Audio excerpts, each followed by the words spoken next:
Eu sou grata ao Senhor pela oportunidade que me foi dada.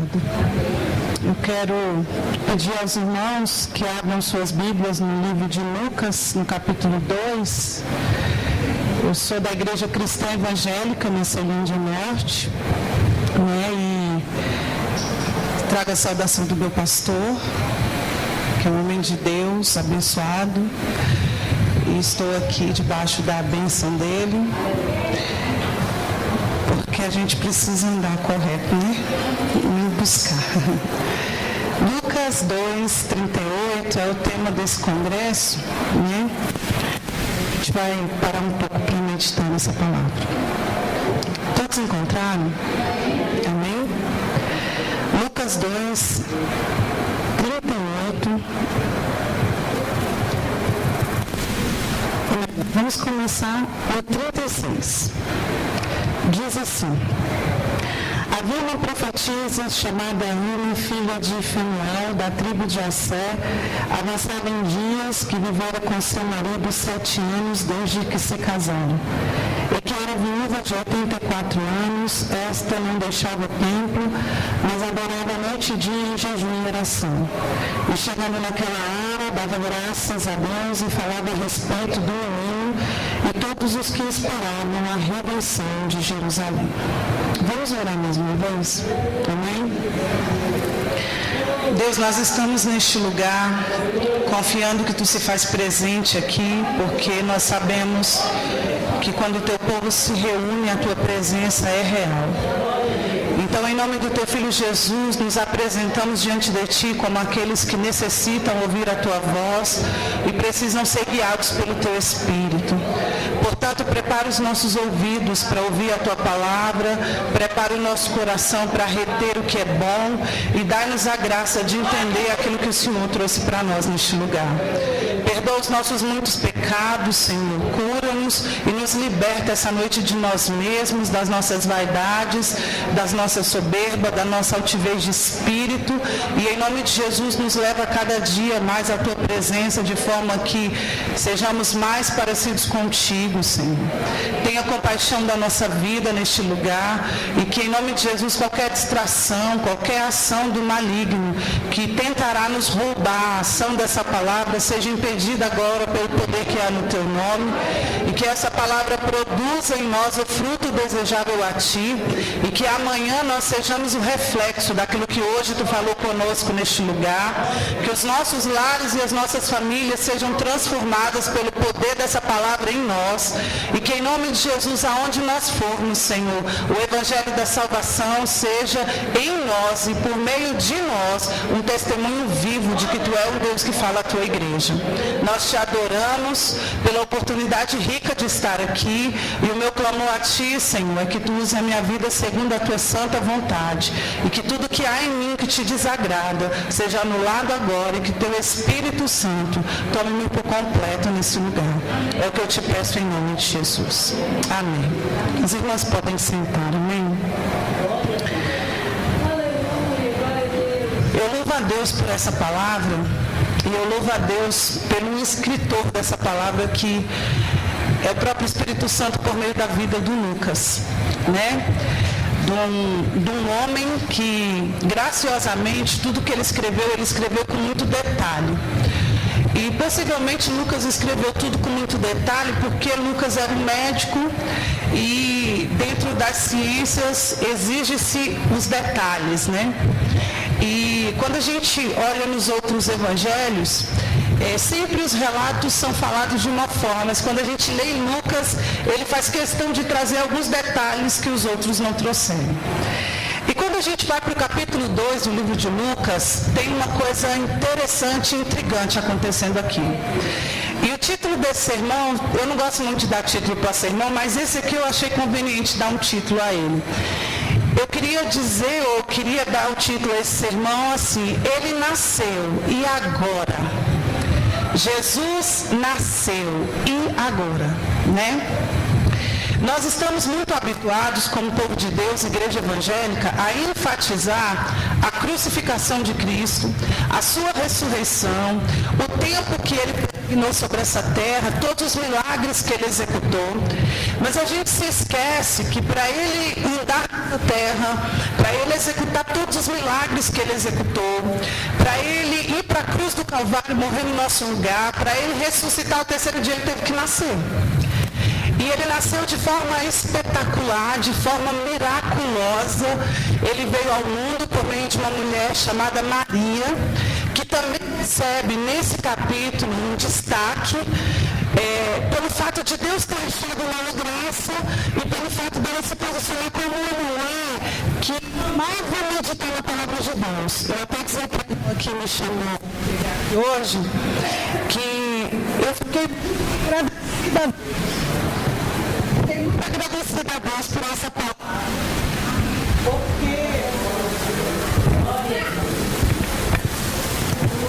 Muito agradecida a Deus por essa palavra, porque de certa forma ela me mostrou a importância do povo de Deus meditar na palavra de Deus.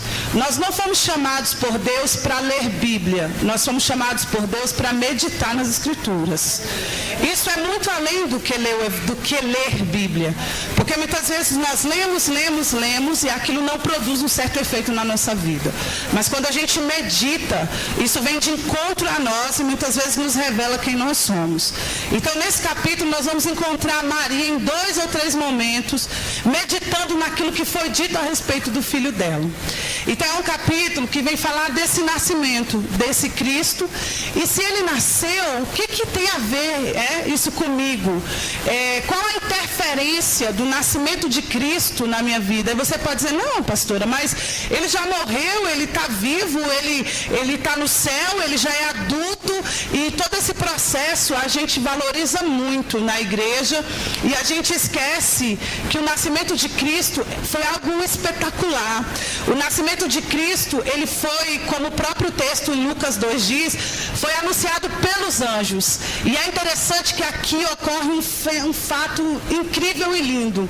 De repente, os magos estão lá, trabalhando no serviço diário deles, e aparece a eles um anjo dizendo que havia nascido um menino, e que ele estaria numa manjedoura em Belém.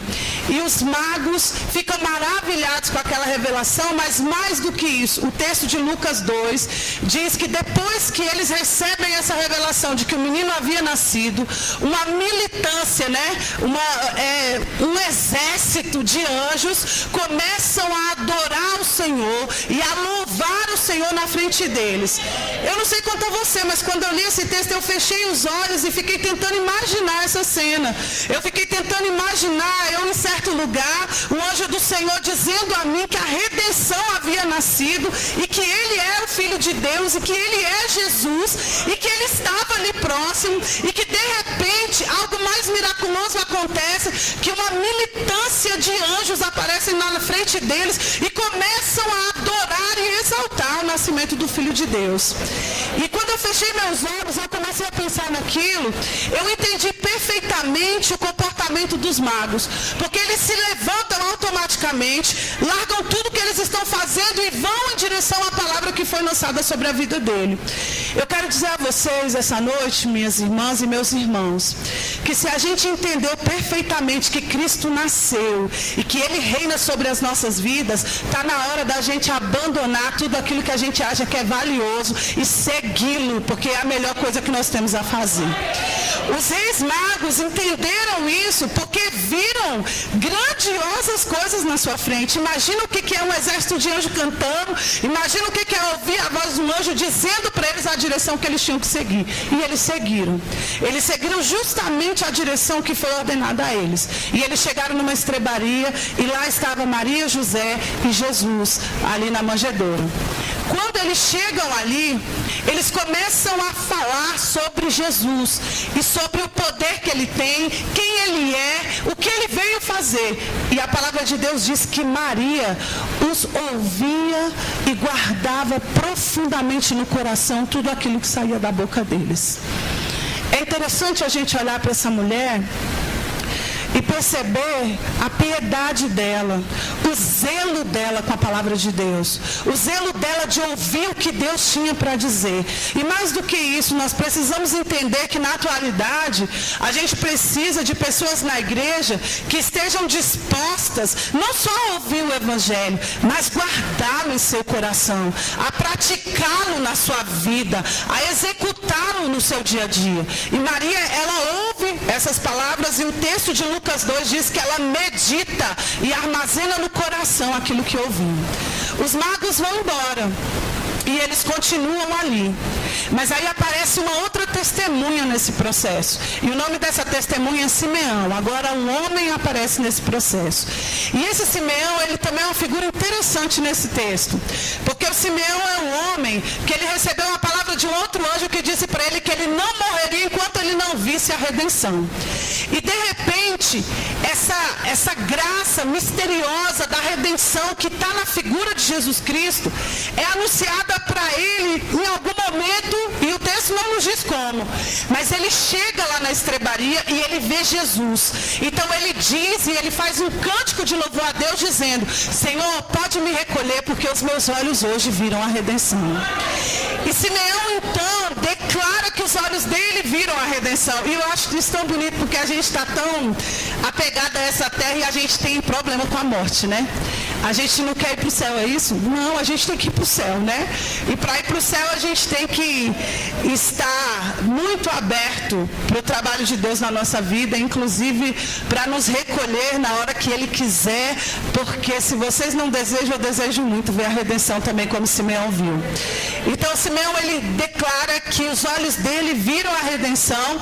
De certa forma, o Simeão, os reis magos, eles experimentaram da realidade do milagre. Porque foi dito aqui sobre a questão de fé. Ana era uma mulher de fé, ela creu. Mas a nossa fé, ela tem que ter uma razão. A nossa fé, ela tem que nos levar à realidade. Ela tem que nos levar a experimentar a realidade de Deus. E esse homem, Simeão, e os reis magos experimentaram essa realidade de Deus. Eles viveram esse relacionamento, eles experimentaram isso a partir do nascimento de Cristo. E o nascimento de Cristo, e qualquer outro nascimento, ele traz consigo muitas mudanças, não é isso? Quando a gente tem aí um filho, principalmente quando é o primeiro filho, muda tudo na nossa vida, né? A gente dormia bem, já não dorme mais, a gente já não tem mais o tempo correto de comer como tinha antes, a gente já tem um turbilhão de emoção brotando do nosso coração, e agora já não é mais dois na casa, agora são três, e tudo está mudado, tudo é alterado. O nascimento de Jesus, ele trouxe muitas mudanças na vida de Maria, ele trouxe muitas mudanças na vida do José, ele trouxe muitas mudanças na vida de Jerusalém, e o nascimento de Jesus precisa provocar mudança na igreja do Senhor. Ele precisa fluir na igreja do Senhor. Nós precisamos entender que a partir do momento que Jesus nasceu, o curso da nossa história também foi alterado. O curso da nossa vida também foi mudado. Toda a nossa situação, tudo que estava ao redor de nós, foi de certa forma mexido. Nós estávamos mortos, é o que o apóstolo Paulo fala aos Colossenses. Nós estávamos mortos em nossos delitos e pecados. Mas o nascimento de Jesus nos arrancou das trevas, nos transportou para o reino do Filho do seu amor, e Ele nos deu vida. Então, a partir do momento que Jesus nasceu, Ele fez com que nós nascêssemos também. E aí aquela pergunta intrigante do Nicodemos, né? Como é que eu faço para nascer de novo? Como é que eu faço? Eu tenho que voltar para o ventre da minha mãe? Não, irmãos. Nós não precisamos voltar para o ventre das nossas mães para nascer de novo. Nós precisamos crer naquele que dá vida e garante a nossa existência. Precisamos confiar plenamente em Cristo. O nascimento de Cristo, ele despertou muitas coisas na humanidade. Uns passaram a crer que Ele existe, outros passaram a questionar sua existência, e por conta disso, o nascimento de Cristo é declarado aqui em Lucas 12, e Maria ouve isso da boca dos reis magos, e eles dizem para ela: olha, Maria, este menino, ele vai trazer espada para muita gente. ele será a pedra de tropeço para muita gente. E ele será a pedra de tropeço para aqueles que não creem. Ele será a pedra de tropeço para aqueles que duvidam que ele nasceu, para aqueles que duvidam que ele viveu aqui na terra, para aqueles que duvidam que ele morreu, para aqueles que duvidam que ele está vivo e para aqueles que duvidam que ele vai voltar. Para essas pessoas, Jesus Cristo se tornará a pedra de tropeço. Mas para a igreja, Jesus Cristo é a redenção. Jesus Cristo é o motivo da gente estar aqui. Jesus Cristo é o motivo da gente levantar todas as manhãs. Jesus Cristo é o motivo pelo qual hoje a gente está conseguindo andar e falar, enxergar e ouvir. Ele é a nossa salvação. Jesus Cristo é apresentado em Lucas 2 como criança. E é intrigante que alguns fatos aqui relacionados a ele vão se desenrolando em todo o capítulo. E depois que ele nasce, ele vira uma criança, e essa criança vai passar por todos os processos judaicos, porque ele vivia com seus pais que eram judeus, e ele então é circuncidado, ele é levado ao templo e é apresentado, e em determinado momento, uma vez por ano, os pais dele subiam a Jerusalém para adorar ao Senhor, como todo judeu fazia. E Jesus Cristo, ele some, ele desaparece. E Maria e José não sabem onde ele está, volta para o lugar que eles tinham iniciado, anda praticamente um dia inteiro para tentar achá-lo, não encontram lá, e quando eles voltam, Jesus está ensinando no templo. E aquilo chama a atenção dos pais e chama a atenção da sociedade, da comunidade cristã da época. Porque como que uma criança possui tanta sabedoria e fala com tanta autoridade no meio dos grandes? Esse é o nosso Deus. Esse é o nosso Senhor. Que todas as vezes que ele reúne a igreja, ele quer falar a ela com autoridade e verdade. Todas as vezes que ele reúne a igreja, ele quer compartilhar com ela a sua vontade e aquilo que ele é. Eu não sei se você já entendeu o tanto que é grandioso a gente se reunir na casa de Deus para que ele fale sobre o que ele gosta, sobre o que ele não gosta, sobre o que ele é, sobre o que ele vê, o que ele faz, sobre a volta dele. Então Jesus Cristo, ele tem esse cuidado de nos reunir na sua casa para se revelar a nós. E sabe qual é o grande detalhe disso tudo? Nós não somos merecedores de nada disso. Nós não merecemos estar aqui, mas ele nos aceita ainda assim. Ele nos chama, ele nos dá força, ele nos dá a capacidade de chegar. E quando a gente chega, ele põe a mesa, ele põe a comida, ele chama para sentar, ele distribui o alimento, ele nutre a nossa vida e nos despede em paz.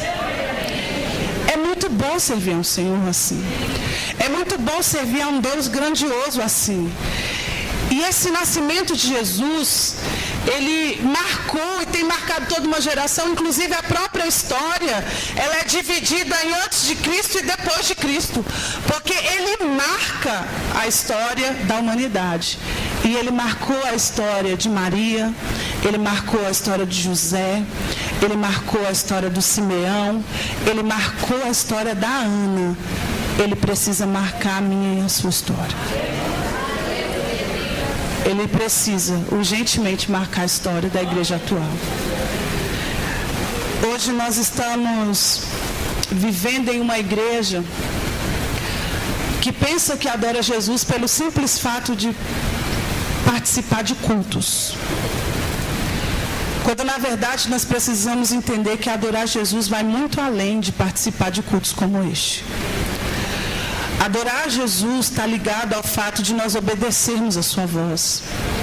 E todas essas pessoas que são apresentadas aqui no capítulo 2 de Lucas, são pessoas que obedeceram à voz do Senhor. São pessoas que, igual Ana, ela não teve o mesmo privilégio de ver Jesus como Simeão viu. Mas ela falava sobre ele com autoridade. E hoje nós estamos precisando mais do que nunca de pessoas que falem de Jesus com autoridade. de pessoas que falem de Jesus com intimidade, de pessoas que falem de Jesus como verdade, com muita verdade. As igrejas hoje, infelizmente, elas estão sendo conduzidas, muitas vezes, por pessoas que não têm compromisso nenhum com Jesus, por pessoas que não entenderam nada a respeito de Jesus, por pessoas que até falam de Jesus, por pessoas que até entendem que Ele é o Salvador, mas que nos seus corações não professam essa fé verdadeira. E as suas condutas são condutas vergonhosas e que desabonam o Evangelho. Nós precisamos urgentemente viver aquilo que o apóstolo Paulo chamou a igreja a viver quando ele diz que a gente precisa correr para o lavar regenerador de Deus, para que Ele possa nos lavar todos os dias e nos restaurar a sua imagem. O Senhor, na verdade, precisa nos resgatar todos os dias de nós mesmos. Ele precisa nos resgatar das nossas vaidades, das nossas cobiças. E é por isso que Jesus nasceu, para nos salvar dos nossos pecados. Jesus, então, aparece nesse texto de Lucas 2 de forma especial, maravilhosa, para cumprir o que o profeta Isaías já havia declarado lá em Isaías 53, 49. E é interessante que Maria e José, eles oferecem um sacrifício por Jesus. E o sacrifício que eles oferecem é de pombinhas, que declaram que eles eram de família pobre, humilde. Mas eles adoram a Deus pelo nascimento do filho que Deus deu a eles. Eles se alegram em Deus por todo o bem que Jesus há de produzir na sociedade, no mundo. Eles amam a Deus por isso. E eles amam a Deus com muita verdade, porque os dois estavam jurados de morte. Mas eles estão ali, fazendo o que o Senhor ordenara que eles fizessem. Mas e onde a Ana entra em tudo isso? Para o judeu, todo milagre tinha que ter testemunhas. E as testemunhas precisariam ver aquilo que realmente se declararia um milagre. E como Jesus era um milagre, as testemunhas tinham que aparecer. Ele é um milagre, aliás, as testemunhas tinham que aparecer aqui nesse contexto. Simeão aparece, os magos aparecem e Ana aparece. Ana, apesar de não ser uma testemunha ocular, ela é uma mulher que fala das benfeitorias desse menino. E Ana fala dessas benfeitorias por que mesmo? Como que ela conseguiu recurso para falar dessas benfeitorias? E é uma das coisas que a gente vai pensar hoje. Jesus nasceu, e agora, irmãos? Ele nasceu, e agora? O que a gente faz? Como que a gente vive diante de uma verdade tão maravilhosa, tão esplendorosa quanto essa? O que a gente faz, e agora? Como que a gente vai lidar com todo esse conhecimento de que Ele nasceu, de que Ele viveu entre nós, de que Ele está vivo, de que Ele vai voltar? Como que a gente está lidando com esse tipo de verdade? Como que a gente está se relacionando com esse tipo de conhecimento? Ele nasceu, e agora?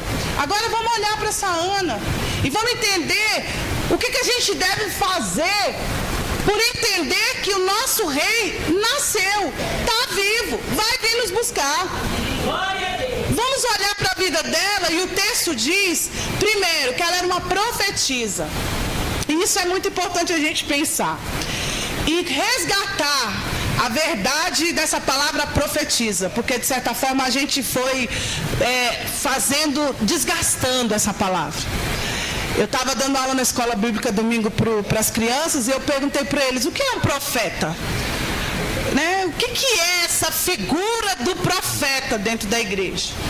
E aí uma levantou a mão e falou, tia, profeta é o mensageiro, profeta é quem traz a palavra. Muito bem. Isso é o profeta. É o mensageiro. É o que anuncia a palavra de Deus. É aquele que fala a respeito das coisas de Deus. Então a gente precisa resgatar essa proposta de profeta dentro da igreja e valorizar os profetas que Deus deu para cada casa. Porque o que acontece muitas vezes no nosso meio é que o profeta que está aqui, que foi separado por Deus, que foi ungido por Deus para esse lugar, para o lugar que você congrega, muitas vezes ele não recebe o mesmo valor que aquela irmã da casa de oração, que você vai lá 2, 3 vezes por semana, ouvir ela te dizer que é para você ir para a direita, para a esquerda, para frente ou para trás. Ela recebe muito mais valor muitas vezes do que o profeta que está aqui, lendo o evangelho, orando, jejuando pela tua vida e chorando pelas tuas dores.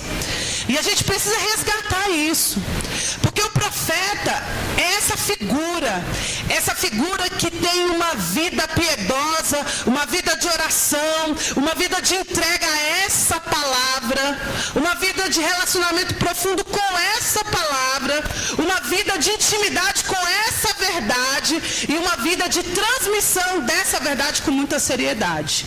Esse é o profeta bíblico. E eu não quero desvalorizar os outros tipos de profetas que existem, mas eu fico muito triste quando eu entro numa igreja que valoriza mais um profeta de fora do que o profeta de dentro, que dá mais honra ao profeta de fora, dizendo que ele ou ela é mulher ou homem de Deus, enquanto que o que está aqui dentro, sofrendo e labutando as lutas diárias da congregação, não recebe as mesmas honras e o mesmo cuidado. Profeta é este tipo de gente. E Ana era marcada por esse chamado, o chamado da profetisa, o chamado de falar dessa verdade. E sabe o que é interessante? É porque ser profeta exige dedicação. Ser profeta exige conhecimento. Ser profeta exige estudo. Ser profeta exige renúncia. Ser profeta exige oração. Ser profeta exige intimidade com o dono da palavra. Nós estamos falando de alguém marcada por tudo isso que eu acabei de falar. Jesus nasceu e agora você tem que ser profeta. Nós fomos chamados para sermos profetas. Nós fomos chamados para anunciar a verdade. Nós fomos chamados para pregar o evangelho. Nós fomos chamados para declarar a soberania de Deus, o amor de Deus, a grandeza de Deus por meio dessa palavra. Só que nós estamos com um problema. Nunca se teve na atualidade uma igreja tão descompromissada com essa palavra. Responde para você mesmo. Jesus nasceu. E quanto tempo de leitura dessa palavra você teve essa semana? Quanto tempo meditando nessa palavra você investiu essa semana? Porque se você entendeu que Jesus nasceu, mais do que prontamente, você deveria estar querendo entender o que Ele quer de você agora. Se Ele nasceu e nos chamou para sermos profetas, quanto a gente está investindo no nosso relacionamento com essa palavra? Responde para você. E vergonhosamente, muitos de vocês aqui vão dizer para si mesmo: hoje você leu a palavra com a gente aqui. E hoje é sexta-feira.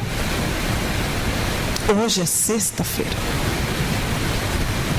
Estão entendendo que o evento do nascimento de Cristo, ele não está mexendo com a igreja como ele deveria mexer? Estão entendendo que a gente está gastando mais tempo com a nossa própria vida do que com a vida do Senhor? A gente está mais envolvido com as nossas próprias questões do que com as questões do reino de Deus. E a gente não tem tempo, né, para estar em contato com essa palavra. Na verdade, a gente culpa o tempo. A gente culpa ele pela nossa irresponsabilidade. A gente culpa o tempo. E sabe o que acontece quando eu olho para o Evangelho? O Senhor fala que ninguém vai ser indesculpável. Ninguém. Inclusive você que veio aqui hoje. Inclusive eu que estou aqui falando para essa igreja hoje. Está na hora da gente entender o que é ser um profeta de Deus e mergulhar nessa palavra.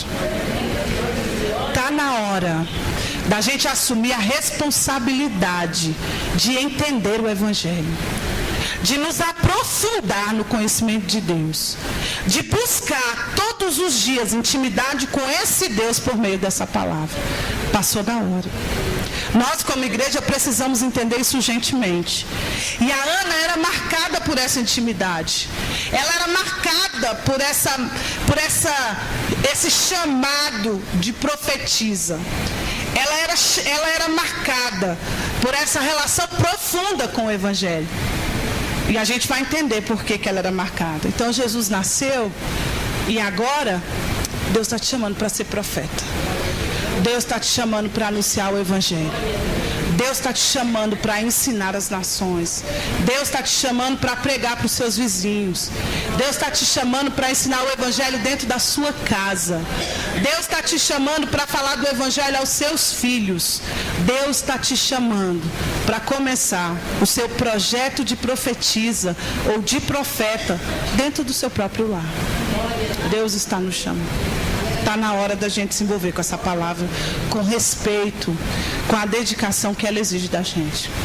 E o texto vai dizendo o seguinte, que ela era uma profetisa chamada Ana, ela era filha de Fanuel, ela era da tribo de Aser e ela era avançada em dias.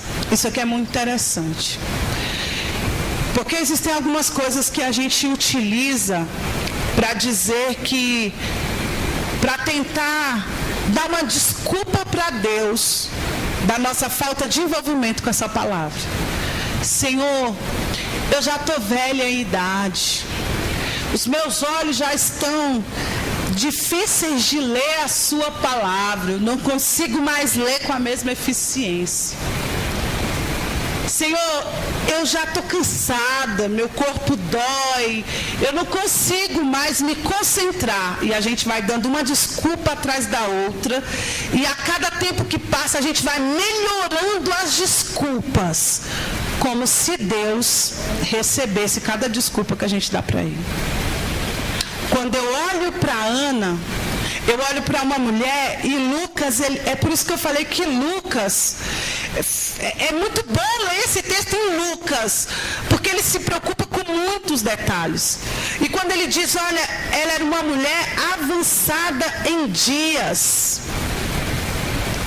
E ele diz que essa mulher viveu com o marido dela somente 7 anos. Era uma mulher solitária.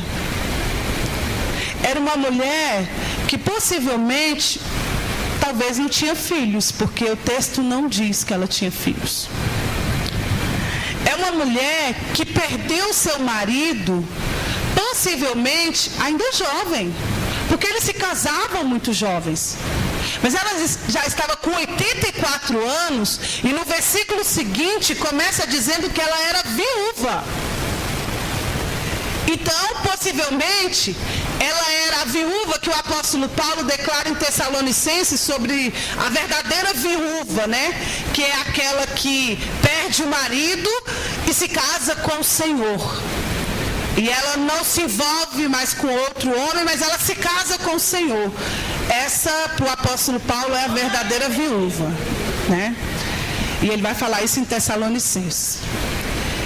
Ana, então, ela é uma mulher que ela enfrentou a morte do seu marido, que hoje, ou nesse período que Lucas escreveu o texto, ela estava com 84 anos, sozinha. E aí tem uma outra desculpa que a gente inventa, né? Senhor, não dá para ser aquilo que eu queria ser para o Senhor, porque na verdade eu ando só na minha casa. Eu ando só para a tua casa. Eu estou muito sozinha, Senhor. Eu estou isso, eu estou aquilo. E a gente vai construindo mais desculpas para fazer aquilo que Deus nos manda fazer.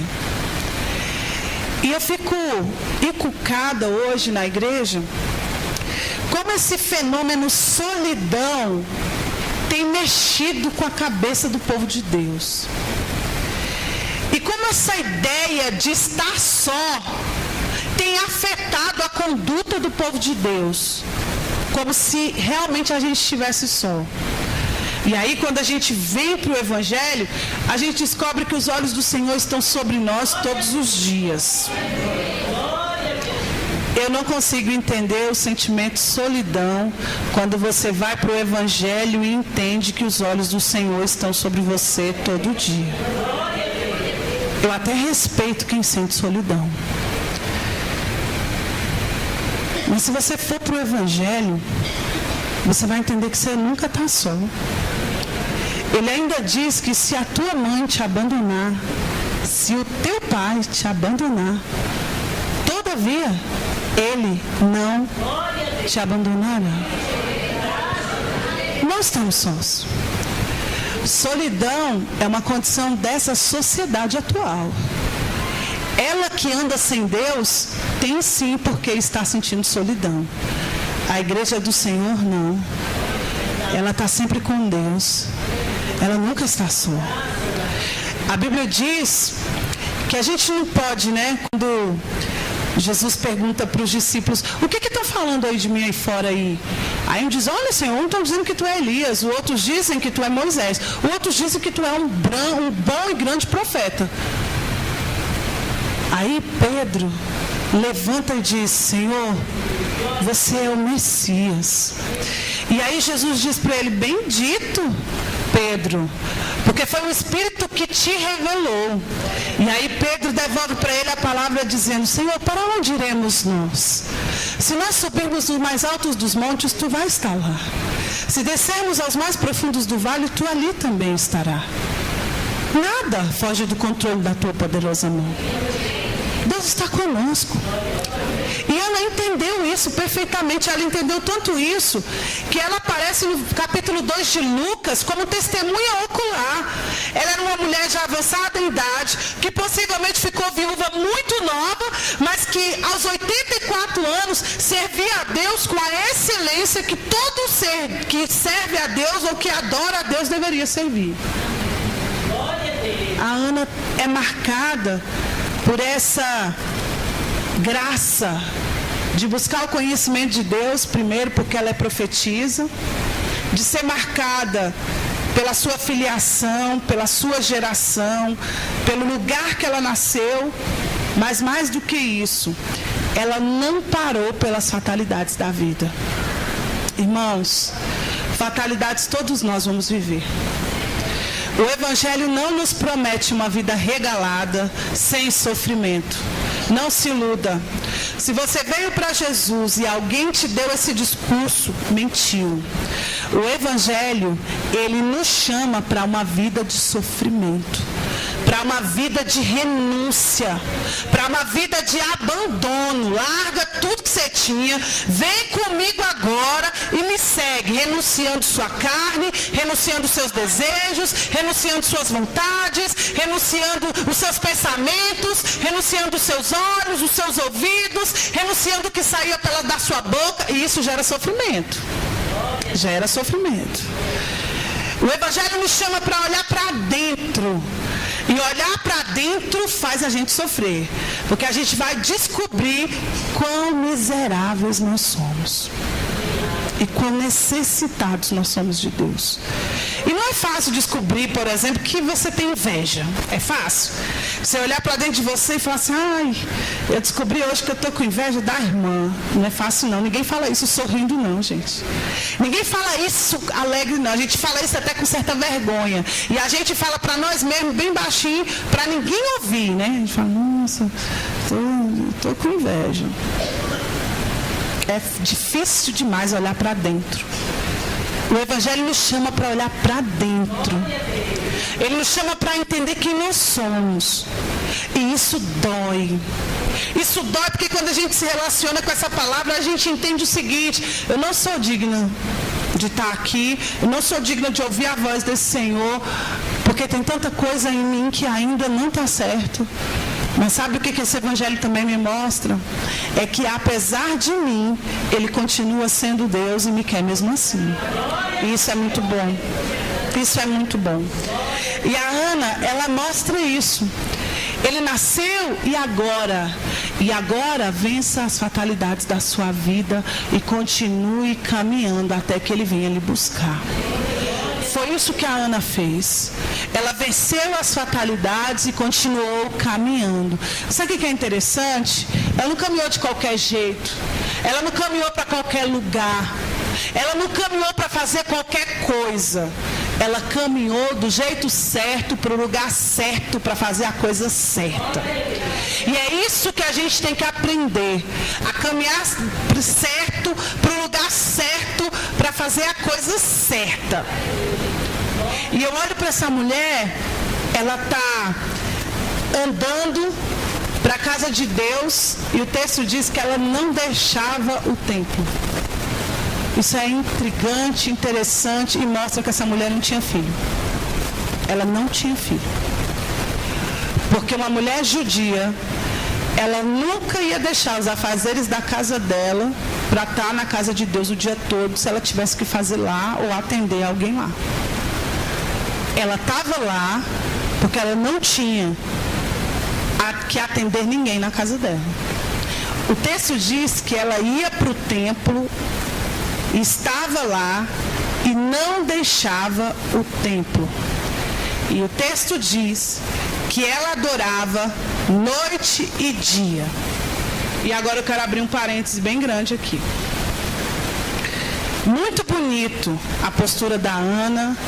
É bíblica a postura da Ana para a Ana. Para o tempo da Ana, para a condição da Ana. Não para nós. Porque se você tem marido, se você tem filho, se você tem família, e você não os assiste primeiro, antes de vir para a casa de Deus, está tudo errado. A Bíblia diz, inclusive, que se você sai de casa, brigado com o seu marido, e vem para a igreja, nem a sua oração é ouvida. Então, o que Deus nos deixa entender sobre isso? Família é mais importante do que igreja. Aí alguns irmãos dizem assim, outro parênteses: ah, pastora, se família é mais importante do que a igreja, então a igreja que me espere, que eu vou curtir com a minha família. Não distorça as minhas palavras. O que eu estou dizendo aqui é que família é mais importante do que igreja, mas ela não é maior que o dono da igreja. Toma cuidado com isso. Porque eu já vi muita gente se perder por declarar que está cuidando da família, quando na verdade está em casa, deitado no sofá, assistindo televisão, enquanto a igreja está de joelho clamando. Cuidado com isso. Cuidado com isso.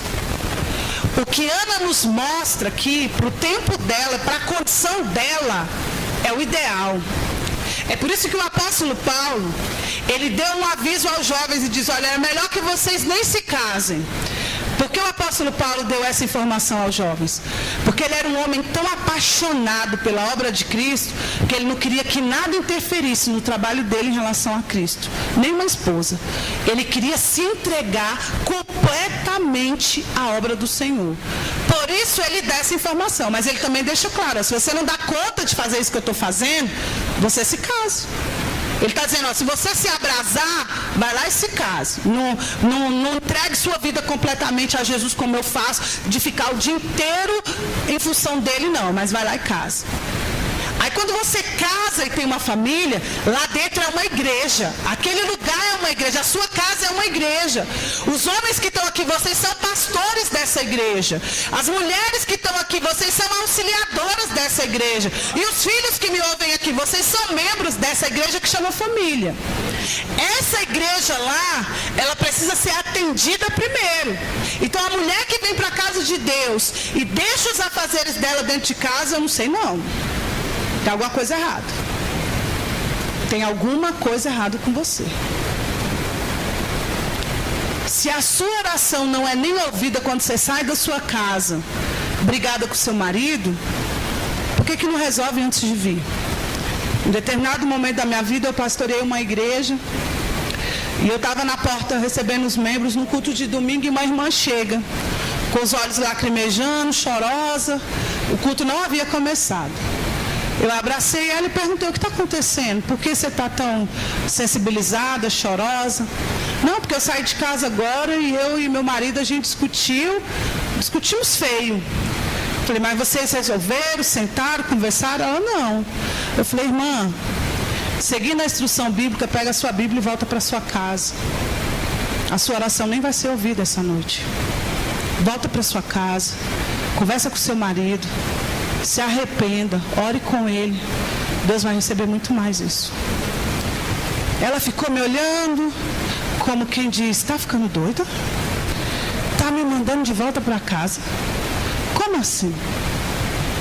E aí eu disse para ela, abri o texto com ela, mostrei para ela que o ideal é voltar para casa e resolver a situação. Ela voltou para casa, resolveu a situação e na segunda-feira ela me ligou: pastora, deu tudo certo, a gente conversou, a gente orou junto. E o marido ímpio. A gente orou junto, oramos junto. Graças a Deus. Te espero na semana lá na igreja. Irmãs, a gente tem que parar com essa hipocrisia de achar que Deus vai receber a gente na casa dele de qualquer jeito. Ele não vai receber. Ele é criterioso. Ele é criterioso. De qualquer jeito, não. É do jeito certo. E Ana sabia disso.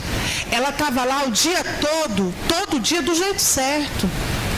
Então não é correto você deixar seus filhos, seu marido passando fome e ficar trancada dentro da igreja como se Deus estivesse achando aquilo bonito. Deus não acha aquilo bonito. Porque a partir do momento que você tem uma família, você precisa assisti-la para então estar com Deus. Ana, ela está num padrão diferente do nosso. Pelo menos diferente da maioria de nós, eu acredito. Que ainda tem marido e filhos para cuidar. Agora, se você é viúva, se você não tem marido e nem filhos para estar se apegando e cuidando, faça o que Ana está fazendo, eu lhe aconselho. Guarde, ou melhor, gaste o resto da sua vida na casa de Deus. Você não vai estar perdendo nada. Muito pelo contrário, você vai estar ganhando o maior tesouro, que é estar com o Senhor. Ana, então, já nessa idade, deixa tudo e fica no templo dia e noite adorando ao Senhor. De qualquer jeito? Não. Fazendo o que no templo? Conversando? Não, jejuando e orando. E aqui vem duas práticas bem interessantes: jejum e oração. O jejum é uma prática que exige da gente uma separação. Porque a ideia do jejuar é justamente isso, é você se separar para estar com Deus. É você reservar um tempo de qualidade para estar com Deus. E na hora que você deveria estar comendo, você vai estar se alimentando de Deus, se alimentando dos valores do reino, se alimentando da vontade de Deus. Na hora que você estivesse, que era para você alimentar a sua carne, você ia estar investindo para alimentar o seu espírito. Mas é uma prática que também no nosso meio foi deturpada. Porque hoje ensinaram pra gente que a gente pode jejuar de televisão, de celular, de Facebook, de internet, de chocolate, de bolo. Irmãos, aonde está escrito isso no Evangelho? Aonde foi que a gente leu isso nas Escrituras? Porque se o padrão da minha vida ou para a minha vida é as Escrituras, ela deveria dizer que eu posso jejuar de televisão, de internet, de celular, de filho, de marido. De marido até autoriza se for em comum acordo. E vocês sabem do que eu estou falando. Só em comum acordo. Mas a gente começou a aprender essas coisas. E a gente começou a achar que elas eram certas, que tinha um certo QI de santidade nelas, e começamos a trazer para dentro da igreja, sem antes analisar o que as Escrituras dizem sobre isso. Sabe por que Ana ficava dia e noite dentro da igreja, porque o jejum exige separação, exige um tempo em que você vai estar reservado a Deus, guardado em Deus e tendo fome somente de Deus. O jejum exige da gente uma renúncia daquilo que automaticamente a gente faria todos os dias. Ele exige que a gente não assista televisão, ele exige que a gente não se envolva com as coisas desse mundo, dos infortúnios desse mundo. Ele exige que a gente se tranque no nosso quarto, que a gente coloque o nosso coração aos pés de Jesus e clamemos a Ele durante 12 horas, 24 horas, quantas horas você achar melhor. Mas não existe essa coisa de jejuar de televisão, jejuar de chocolate, jejuar de Coca-Cola. Isso não é bíblico, isso não tem marca de piedade, isso não revela Deus, isso não fala da grandeza de Deus. O que fala da grandeza de Deus é quando eu mato a minha carne e dedico o meu espírito ao Senhor. E Ana estava separada por isso, porque ela queria esse tempo de entrega, de intimidade com o Senhor. E ela conseguiu, e ela teve, e ela esteve com Ele esse tempo todo.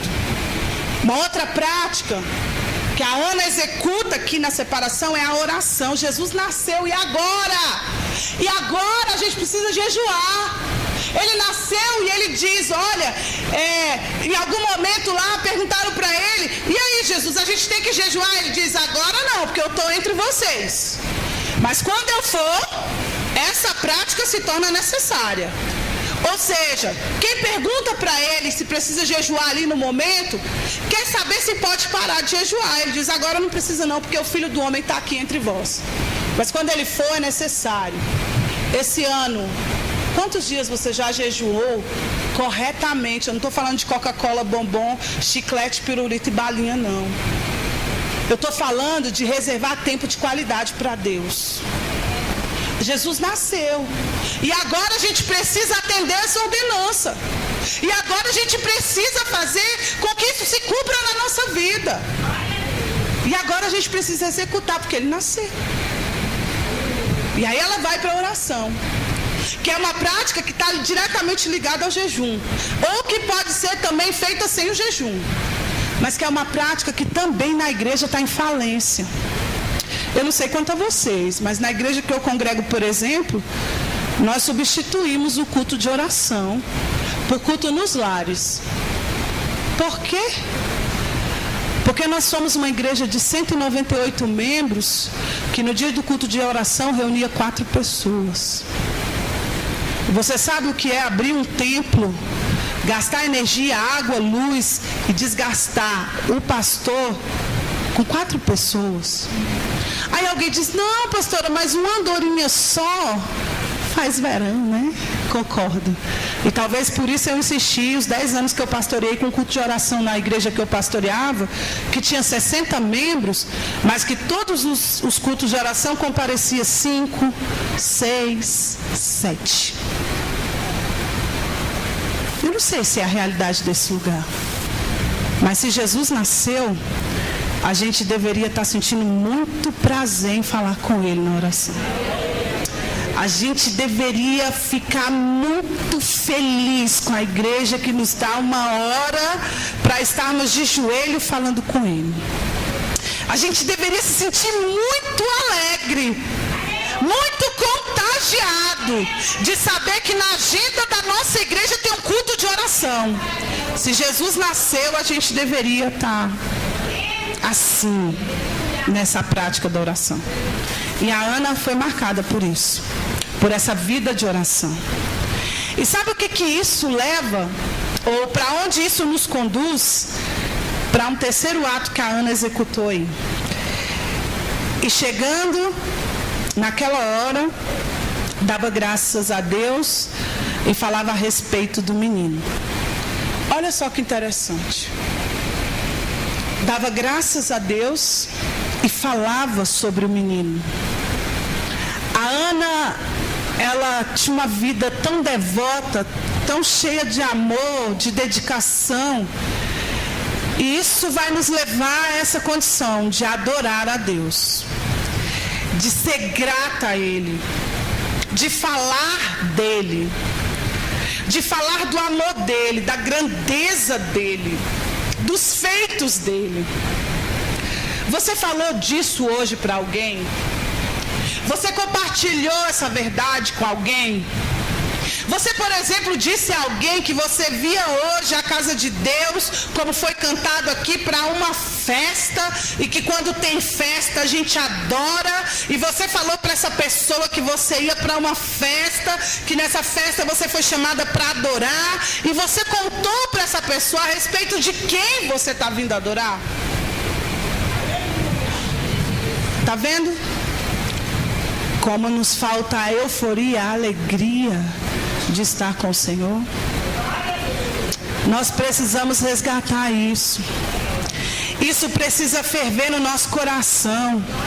Isso precisa fazer com que algo dentro de nós se mova muito forte e a gente sinta prazer de estar com Deus. Não é aquela coisa de sair para a casa de Deus e dizer: eu vou para mais um culto de oração nesse calor, só Jesus na minha vida. E eu fico pensando, a gente tem calor aqui em setembro, não é isso? E como é que vivem os crentes do Piauí, do Pernambuco? Será que eles não vão para a igreja nunca, porque está calor o tempo todo naquele lugar? Não é? Mas a gente, quando chega em setembro, a gente diz: não vou para a igreja não, está muito quente, eu estou esmurecida. Aí quando está chovendo, a gente diz: não vou não, porque vai bagunçar as coisas. Não dá. A Bíblia diz a respeito de Ana que ela é uma mulher que orava, jejuava, passava boa parte da vida dela no templo. Por conta disso, ela tinha o que falar. Ela tinha o que dizer. Ela tinha o que compartilhar.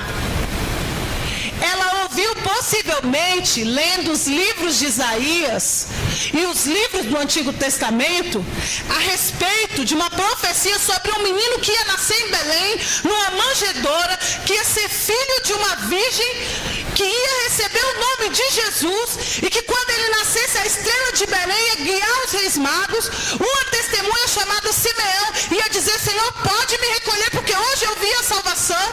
Ela com certeza sabia de todas essas histórias, e quando ela viu essas histórias se cumprirem, ela começou a glorificar a Deus e a falar para as pessoas a respeito daquilo que ela já sabia. Ela já sabia. Meu irmão, com que euforia você está transmitindo às pessoas aquilo que você já sabe sobre Jesus? Com que alegria os seus filhos veem você falando de Jesus na sua casa? Ou seus filhos estão vendo só você reclamar da igreja, da regente do coral, do pastor que não é a figura mais correta que você acha que ele deveria ser, ou porque não é o pastor que te atende do jeito que você quer ser atendido?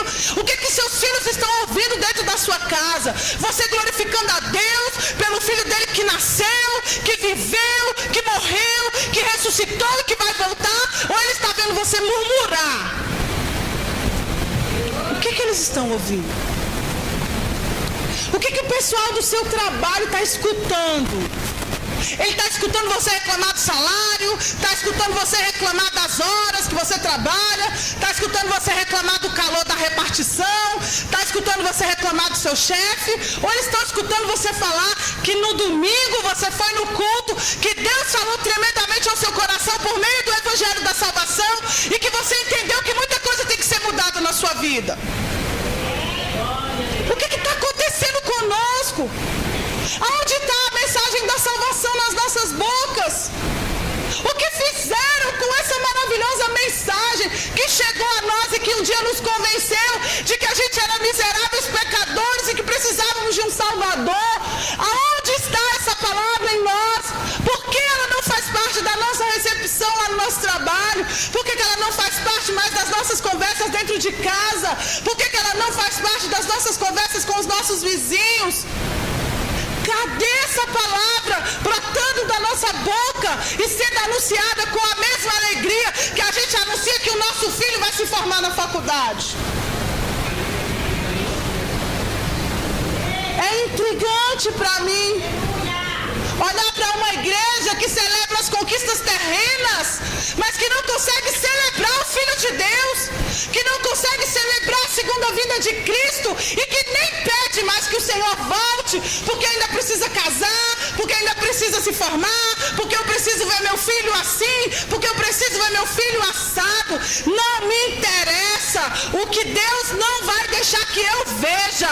O que eu quero ver é o Filho de Deus descendo sobre as nuvens, as trombetas tocando, independente do tempo, de quantos anos eu tenho, de quantas conquistas eu tive, de quantos filhos eu vou ver ainda, independente de qualquer coisa. Eu quero ver o Senhor vindo nas nuvens, eu quero subir aos altos céus com Ele e participar da sua glória juntamente com Ele.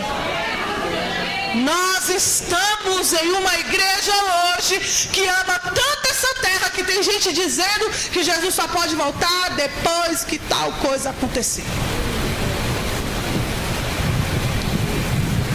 Jesus vai voltar no tempo que Ele mesmo determinou para isso. Mas eu espero que isso seja muito mais rápido do que eu penso. Eu desejo ardentemente que Ele venha me buscar. E eu não quero saber se Ele vai me deixar ver meu filho casar, minha filha casar. Eu não quero saber se Ele vai me deixar ver meus filhos se formarem. Eu não quero saber de nada disso. Eu preciso que Ele volte para me buscar. E Ana anunciava essas coisas. Ana anunciava essas coisas. Que isso seja resgatado em nosso coração. Que essa mulher chamada para servir brote em nós. Que estar na casa do Senhor não seja um fardo para a nossa vida. Que servir ao Senhor com diligência, com respeito, com devoção, não seja mais um problema para nós. Que os desafios, que as lutas que a gente enfrenta dentro da casa de Deus, porque aqui a gente enfrenta tanta coisa. Aqui a gente é traído, aqui a gente é menosprezado, aqui a gente é açoitado, aqui a gente também é amado. Mas aqui a gente vive tantas coisas e eu fico olhando que o povo de Deus, ele começa a servir e ele vai servindo, aí quando começa a vir os açoites, os chicotes, as circunstâncias difíceis, a primeira coisa que ele pensa: pastor, eu quero devolver meu cargo. Pastor, toma aqui, ó, não dou conta não de lidar com a irmã. Ah não, é difícil aquela irmã. Ô pastor, tem dó aqui, ó, pega meu cargo, dá para outra pessoa. Eu não tenho mais paciência, eu não tenho mais força. Pessoas frustradas, não querem mais servir. Eu olho para a Ana, 84 anos, mulher viúva, no templo, o dia inteiro, orando e jejuando, e falando a respeito de Jesus. Eu não sei se tem pessoas aqui nessa condição, mas se você é alguém que foi chamado para servir, e por causa das dificuldades que você enfrentou, você parou de servir, você não serve mais. A gente precisa entender o que Deus tem para nós. E dificuldades nós temos que enfrentar sim, e vivê-las. Porque elas nos ensinarão a sermos pessoas melhores. Jesus nasceu e agora? E agora você está cheio de responsabilidades. E hoje mais do que nunca, porque Ele veio falar para você de algumas delas. E agora, saia daqui para servir. Saia daqui para uma vida de jejum, para uma vida de oração, para uma vida de profeta, para uma vida de anunciar a palavra. Saia daqui para servir o outro. Esse é o sentido de estar na casa de Deus. Eu quero te convidar a ficar em pé nesse momento.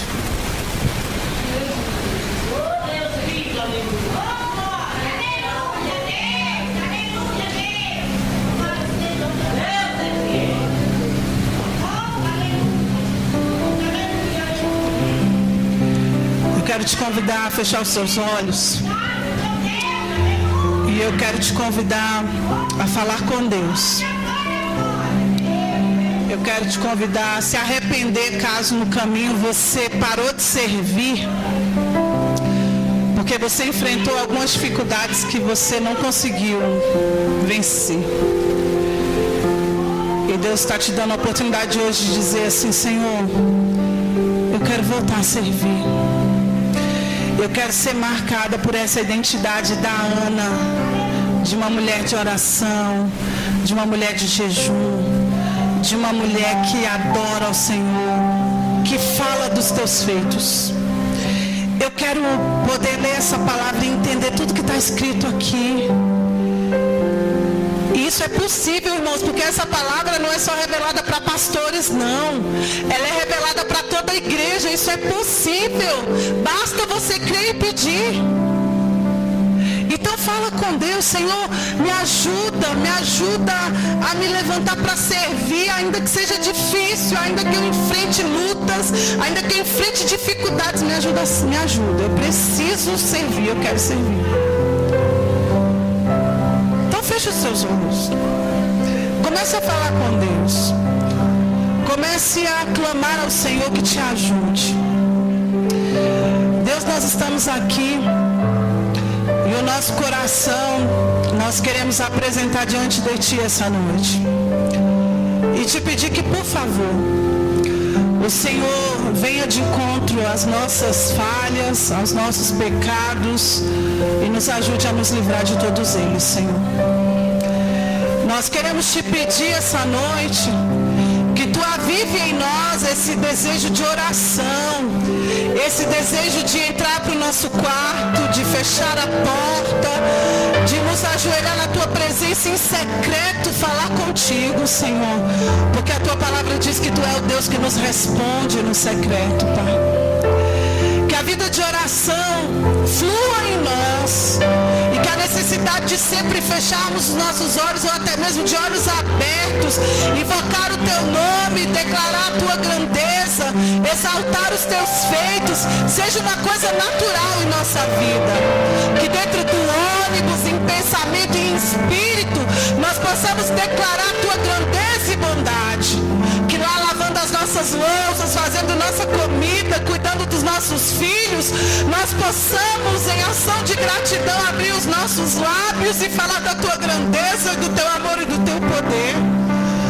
Que quando estivermos dirigindo os nossos carros, quando estivermos nas paradas de ônibus, nas filas de bancos e supermercados, o nosso espírito se ligue a Ti, Senhor, de forma que nós possamos Te agradecer por todos os Teus feitos, pela Tua bondade, por guardar os nossos filhos, os nossos familiares, por nos chamar para sermos Deus, por nos marcar com a salvação eterna, por nos dar a graça de saber que Tu virá nos buscar, que essas coisas fluam naturalmente dos nossos lábios e que o nosso entendimento se converta a Ti, Senhor, de forma que aonde estivermos, diante da situação que estivermos enfrentando, nós possamos ter sempre um cântico novo em nossos lábios, e quando a lágrima da dor querer cair dos nossos olhos, nós possamos declarar com os nossos lábios que ainda que a dor esteja ali, que ainda que o sofrimento esteja marcando a nossa trajetória,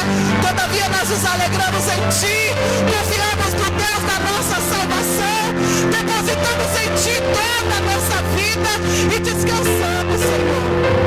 Nós queremos clamar a Ti, Deus, que a vida de jejum seja despertada em nós, e que a gente entenda a necessidade de reservar um tempo de qualidade para Ti, Deus, que a Tua igreja no Brasil se renda a essa verdade, e que toda mentira sobre o jejum que foi cultivada no nosso meio saia do nosso meio, que nós voltemos à verdade da Tua palavra e entreguemos a nossa vida, o nosso dia, os nossos afazeres, o nosso intelecto, nossos olhos, boca e ouvido, o nosso corpo a Ti por completo, Senhor. Que seja um dia de entrega, de renúncia, que seja um dia de intimidade, de choro, que seja um dia de arrependimento, de quebrantamento, que seja um dia de novo nascimento em nós, Senhor.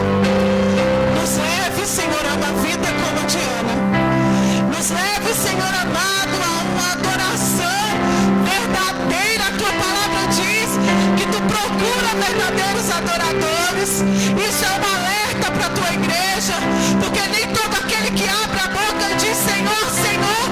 conhece, Pai. Então nós clamamos a Ti a Tua misericórdia essa noite, para que Tu faça de nós verdadeiros adoradores, para que como os anjos que cantaram gloriosamente, adoraram a Jesus porque Ele nasceu, nós possamos com os nossos lábios declarar que Ele nasceu, que Ele morreu, que Ele ressuscitou e que Ele voltará, e que esse cântico não saia da nossa boca, que o Maranata, ora vem Senhor Jesus, marque a nossa caminhada, Senhor.